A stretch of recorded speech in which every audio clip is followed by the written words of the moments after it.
Hi, and welcome to Singing Out, where I yell about lesbian musicals and only lesbian musicals, because if I don't, who will? Okay, so before we start on today's musical, we need some queer history, specifically mainstream queer media, specifically mainstream lesbian media. Um, so way back in 2004, there was this movie about a spy who falls in love with a supervillain. Some call them seductresses. Some call them spies. Fools call them innocent. They call themselves DEBS. If you've never heard of DEBS and watch enough lesbian media to give a shit about this, you might want to pause this and go check out at least the short. It's fine, I'll wait. Cool.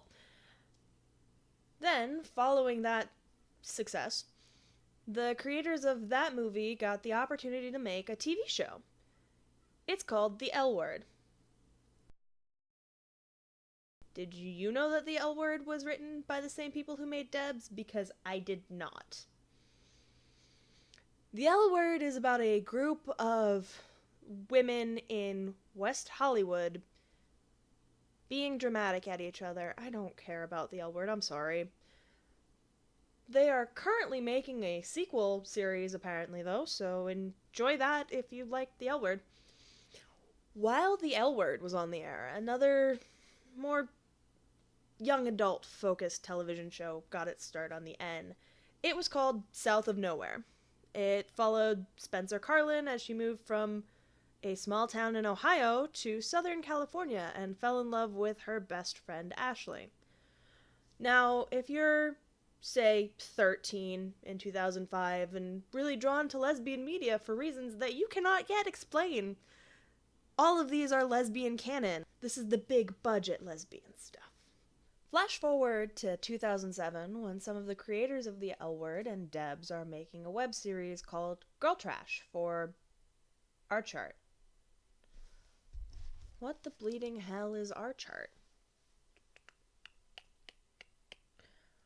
Archart, a social media site based on the chart in the L Word created by the character Alice, which maps her relationships.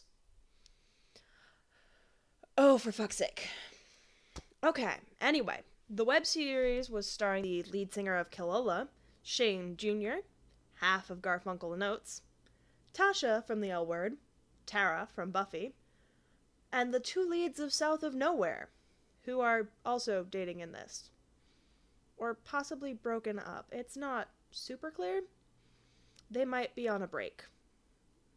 Friends style. Anyway, they ran out of money, so the series sat incomplete for, 5 years. And then, in 2014, the creators got money to bring back Girltrash. So they did what any sane person would do in that case. Tell a mostly unrelated prequel rather than finish the goddamn story. And make it a musical. Even though all the actors followed from the previous non-musical version of the show. Yeah, I got nothing. Okay, that's not entirely fair. Like I said earlier, one of the principal characters is played by the lead singer of the band Killola, and she was even on Broadway for a while. And Gabrielle Christian put out a single while she was still doing South of Nowhere. It's called Kissing Mandy. As in her South of Nowhere and Girltrash co-star, Mandy Musgrave. Dumbass wrote goddamn RPF fic about her own goddamn self and released it as a goddamn single. So that's all the background that you need to understand the nonsense that is Girltrash all night long. So we start with our heroes, Daisy and her player best friend Tyler, who is naked and in bed with a woman when Daisy arrives, which Daisy is remarkably blasé about considering she's in love with Tyler in the web series. They've been called up to perform at Band Slam because... I mean, Grody Mike got food poisoning, the flails are in rehab, and like the horse drummer got carpal tunnel, but dude, we're like so in. Sweet. Screw you, Tyler. And tonight... Why is she singing? Is that a fourth wall joke? A bad one? In the first 2 minutes of this movie, this bodes poorly. So anyway, they get ready for Band Slam while Daisy's sister Colby is demanding a ride to a gay club because... Tonight the dream girl gets got. The girl in question, Misty, is an aspiring actress who hates feeling invisible. It's a good thing they're setting this tone right at the outset. On the other side of town, Monique is getting out of the Orange County Correctional Facility. Daisy and Tyler owe her some unspecified debt. Daisy, Tyler, and Colby go to the bar Colby somehow knows her dream girl hangs out at, even though they've only met once. And barely spoke. Sure. As it turns out, Misty doesn't remember Colby, but is already infatuated with Tyler, who she used to go see perform a bunch with her last band, that apparently has all the same members as her new band. Lord almighty. Could someone please explain the appeal of Tyler to me? Like, I can kind of understand why you'd look at her and go, yes, I would like to have a one-night stand with you. But the way that Misty seems to think that she's My fantasy crush. is baffling. Anyway, Tyler convinces Misty and her friend to come along to the next club they're going to by lying about Colby's uncle being a talent agent, which is some peak bad rom-com nonsense. And then the best song in the movie. Raise your hand if you wanna get laid tonight. If you just wanna play tonight. If you just turn gay tonight. Play your cards right, girl. The plans might get pretty. Or things could get shitty. If we don't watch the time. Our game plans are different, but strangely our goals don't differ. A night without drama, a hot sweaty blur. By 2 a.m. I home by naked with her. Oh, seriously, I'm not listening. Subtlety. Thy name is lesbianism. Tyler continues to lie about Colby to make her look better because... An angle will get you in the door, but it gets in lies. That, of course, you. It's terrible. Yeah, agreed, Colby. Colby discovers Misty's infatuation with Tyler, and they have a charming bonding moment about liking women who don't like them back. And begin the second most memorable song. Even though I know it's never gonna happen, fooling myself brings me so much satisfaction. Don't say a word, but she's my fantasy crush. Aw, that's funny. I didn't know you dig sluts. Rude, Colby. Liking Tyler may betray Misty's terrible choice in women, but there's no need to slut-shame because of it. Also, the best line of the movie is in here. And in this other daydream, she takes me to the beach. And after hot fucking sex, she says she'll never leave. Oh, that's so sweet, but see, there's only one problem. She's so dirty, she may be allergic to water. On the other hand, here's where the untrained singers really drag down the movie. I really love this song, and I'd kill to have a cover with no auto-tune. It's a really sweet, wistful song, and the production on it is so heavy I feel like it overpowers every other aspect of it, including the lyrics, and makes it really generic sounding. Also, And she's got this other chick that she likes, until she realizes that the perfect girl is sitting right here. don't subtlety, guys, seriously. My fantasy, what could possibly be? What did I just say? Tyler has recruited a con artist to pretend to be Colby's uncle and a big shot agent. While Tyler negotiates with Valentine, Daisy spots her ex, Zan, with Kelly, her new girlfriend.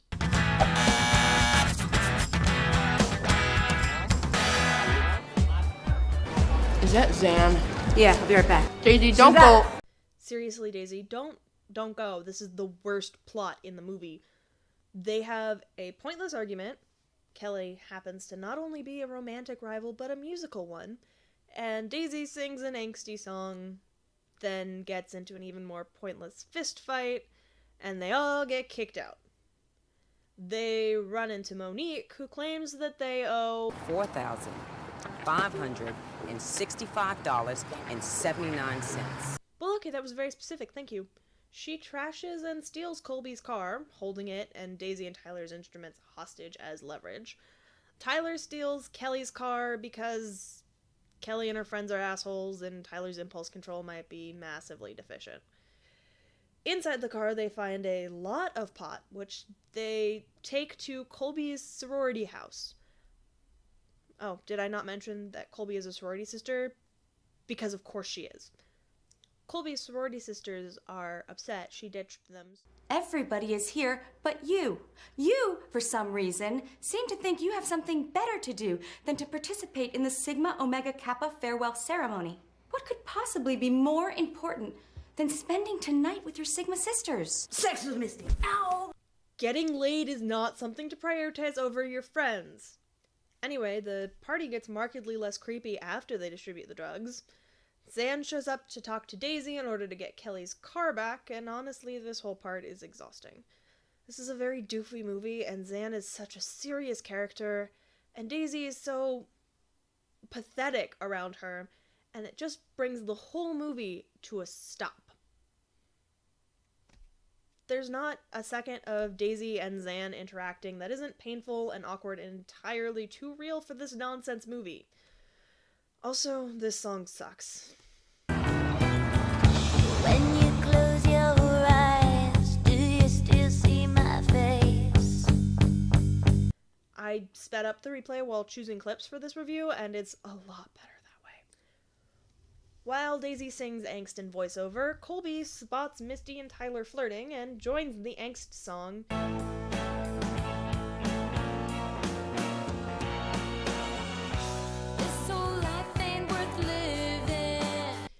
Even as Misty is clearly becoming more interested in Colby and less interested in Tyler.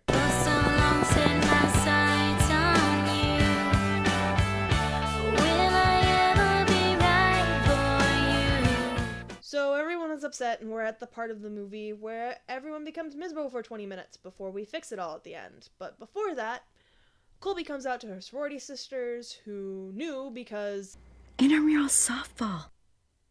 that's not how that works.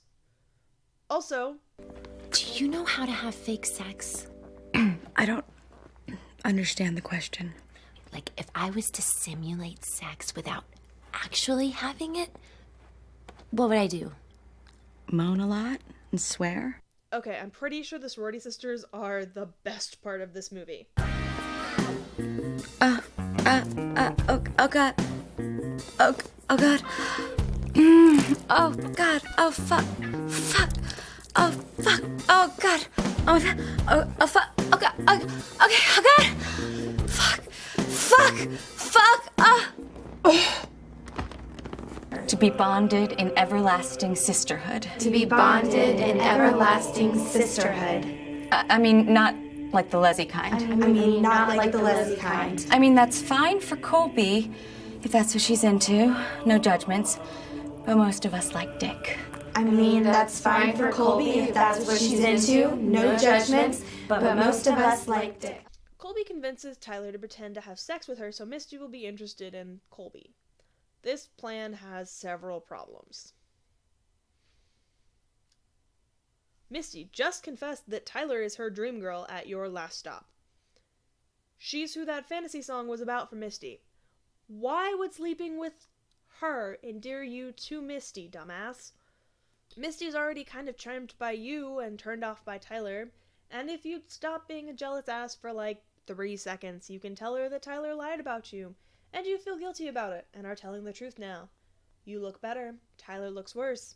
This plan is as insane and manipulative as you pretending to fuck Tyler, but at least it's less stupid and can be hidden behind a screen of doing the right thing. At least be better at manipulation, please. The third problem is Daisy walks in instead. Oh, Tyler! Tyler! You fucked my sister. She freaks out, and hey, time for another reason Tyler and Daisy should be into each other in this movie. Daisy's reaction to Tyler sleeping with her sister is overblown if she's not into Tyler at all. Honestly, you could cut Zan, have Kelly and her friends be dicks, Tyler could still steal the car, and nothing of substance would be lost.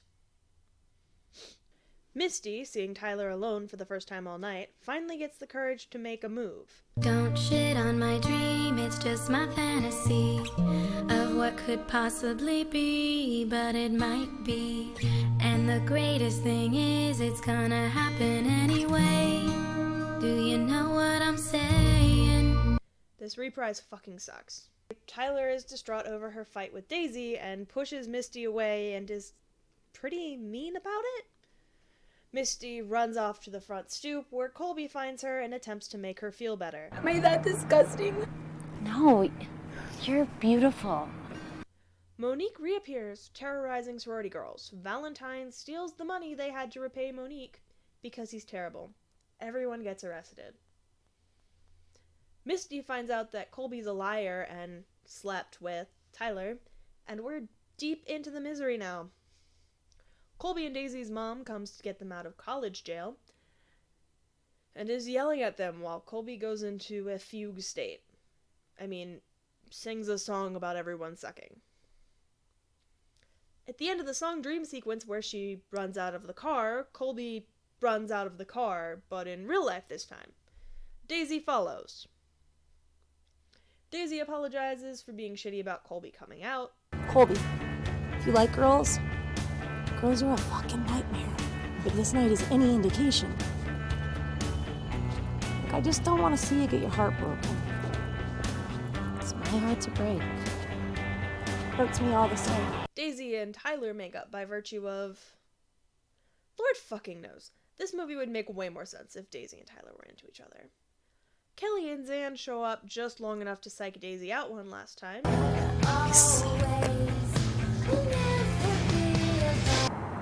I believe in you. Meanwhile, Colby confesses that You're my never gonna happen crush. I'm with Misty's friend on this one. You know, every day of my life, I have to pretend to be somebody I'm not. I have to be fake with all of these other fake people. But for some reason, I thought that you were for real. You've known each other for less than 12 hours, you morons. Lord. What if we just start from scratch?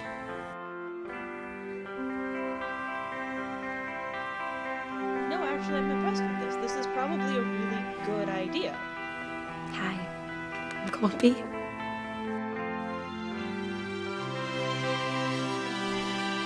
no, this is not what starting from scratch looks like.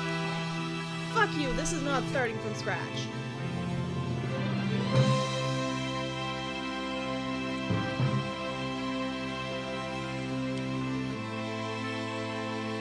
No. Fuck your fade out.